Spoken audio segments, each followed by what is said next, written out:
Le Cameroun est-il en train de vivre une guerre? Sans armes visibles? Pas de chars, pas de combat, mais une tension politique qui monte, lentement, dangereusement. D'un côté, le pouvoir en place. De l'autre, une opposition de plus en plus déterminée.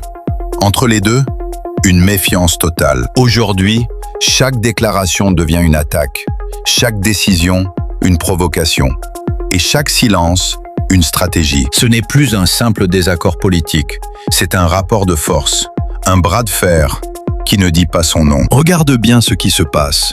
Meetings interdits, manifestations encadrées ou empêchées, discours sous surveillance.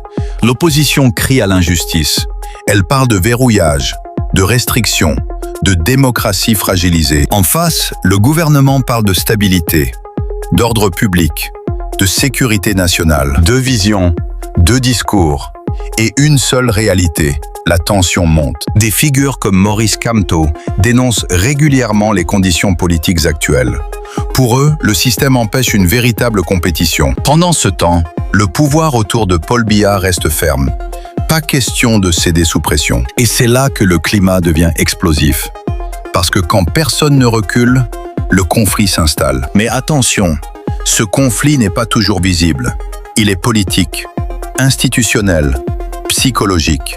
Dis-moi en commentaire, selon toi, qui a raison, l'opposition ou le gouvernement? Et surtout, abonne-toi maintenant. Ici, on analyse sans filtre ce que beaucoup évitent. Reprenons. Dans toute démocratie, l'opposition joue un rôle clé. Elle critique, elle propose, elle conteste. Mais que se passe-t-il quand cette opposition se sent bloquée?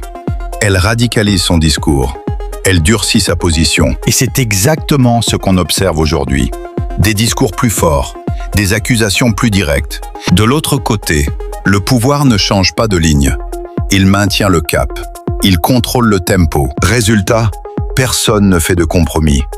Et sans compromis, la tension s'installe durablement. Mais ce qui inquiète le plus, c'est l'impact sur la population. Parce que derrière ces tensions politiques, il y a des citoyens qui observent, qui doutent, qui s'interrogent. Certains perdent confiance, d'autres prennent position, et le pays devient de plus en plus divisé. Et dans ce genre de situation, un détail peut tout changer.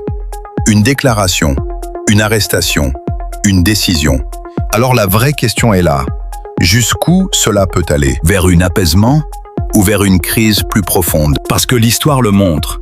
Les tensions politiques non résolues finissent toujours par exploser. Mais il y a encore une possibilité.